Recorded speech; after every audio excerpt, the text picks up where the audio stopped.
Hello students आज का हमारा टॉपिक है कमेटी।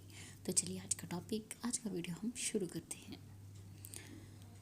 तो स्टूडेंट्स, कमेटी क्या है? कमेटी जो है एक तरह से एक ग्रुप ऑफ पर्सन्स की होती है, जिसमें कि आपकी मोर देन 2 और 3 4 ऐसे नंबर ऑफ पर्सन्स आते हैं कमेटी के अंडर, जो कि एक पर्टिकुलर प्रॉब्लम को लेकर, इशू को लेकर बनाई जाती है, जिन्हें एक रिस्पॉन्सिबिलिटी दी जाती है कि अब आप इस इशू को हैंडल करेंगे। तो committee is a group of person to whom as a group some matter is committed, जिनको हम कुछ काम सौंप देते हैं कि ये मुद्दा है, ये प्रॉब्लम है, ये इशू है, इसे आप आपस में मिलकर सॉल्व कीजिए। It is appointed by an authority with some delegated powers. तो कमेटी कौन अपॉइंट करता है? कोई एक हायर अथॉरिटीज़ होती हैं जो ऐसी कमेटीज़ को अपॉइंट करती हैं और उन्हें कुछ पावर्स देती हैं ताकि वो एक पर्टिकुलर इशू को सॉल्व कर सके। It brings into decision making, और ये कमेटी क्या करती है, अपना एक्सपीरियंस यूज़ करती है जो भी है, तो एक पर्टिकुलर डिसीज़न तक पहुंचती है। जो भी इशू है उसके रिगार्डिंग एक पर्टिकुलर डिसीज़न लेकर आती है। It brings into decision making the experience and expertise become popular to an extent. The companies are described as a hierarchy of committee. At the apex is the board of directors. जैसे कि आपने companies में देखा है, top पर जो होती है हमारे बोर्ड ऑफ डायरेक्टर्स होती हैं। The highest policy making body of the company. तो बोर्ड ऑफ डायरेक्टर्स होते हैं, कंपनी में सबसे टॉप पर आते हैं। तो ये जो होते हैं हाईएस्ट पॉलिसी मेकिंग बॉडी होती है कंपनी की, क्योंकि कंपनी की जो भी पॉलिसीज़ हैं कौन डिसाइड करता है? Board of directors. The board appoints various sub committees to go into specific problems. तो ये जो बोर्ड होते हैं उसी तरह से अलग अलग छोटी छोटी कमेटीज़ को अपॉइंट करते हैं। हर एक प्रॉब्लम हर कमेटी को असाइन करते हैं विद सम पावर्स। उनको प्रॉब्लम्स जो भी देते हैं हैंड ओवर करते हैं और कुछ पावर्स देते हैं ताकि वो पर्टिकुलर मुद्दे को सॉल्व कर सके। Management committee are found for project planning. तो इस तरह से, जैसे आपने कभी सुना है, management committees are formed for project planning, budgeting, deciding disputes, solving specific problems and review and reporting purpose. तो उसी तरह से कंपनीज में मैनेजमेंट कमेटीज़ बनाई जाती हैं। फिर वो कोई नया प्रोजेक्ट हो तो उसके लिए प्रोजेक्ट प्लानिंग की जाती है, बजटिंग की जाती है।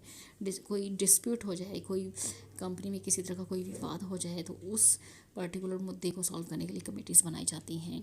Solving specific problems and review and reporting purpose. तो उनकी जो भी रिव्यूज़ हैं और आगे वो रिपोर्ट करती हैं कि मुद्दा क्या था, कैसे हमने सॉल्व किया और फाइनली इसकी क्या रिपोर्ट निकली। तो ये काम जो होता है वो करती हैं कमेटीज़। नेक्स्ट है एग्जाम्पल ऑफ कमेटीज़। तो किस तरह की एग्जाम्पल्स आप कमेटी के अंडर देख सकते हैं? Number 1 is railway board, board of revenue, tariff commission, company law committee, tax committee, higher education committee, labour investigation committee, taxation inquiry committee, banking and inquiry commission, bonus commission, agricultural price commission. A committee may be defined as a formal body or group of chosen organization, person with delegated definite responsibility and authority, who discuss and develop solution to problem as specifically assigned to them as a group. तो committee का किस तरह से define करेंगे? A formal body और group of chosen organisation.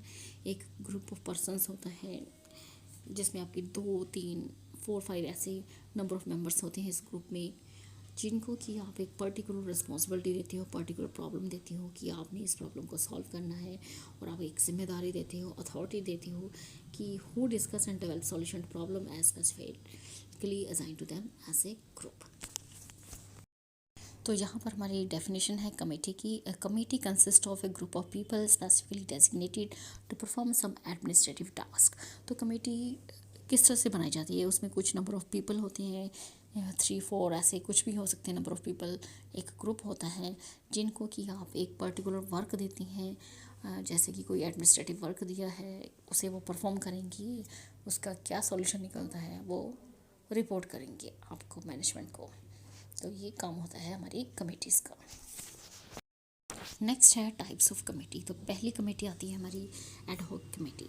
The committee may be permanent और standing as they are termed और they may be temporary termed as ad hoc. तो ये जो कमेटी है हमारी परमानेंट भी हो सकती है और स्टैंडिंग भी हो सकती है।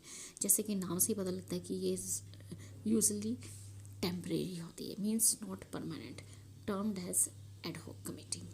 नेक्स्ट है आपकी constitutional committee. The board of directors and incorporated company is a committee.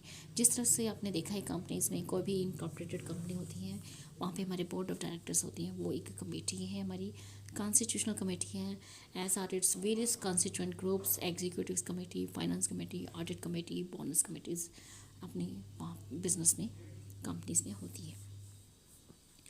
Third है advisory committee. A general advisory committee of the type discussed above may advise the management on all important matters relating to the organization। तो advisory committee क्या करती है,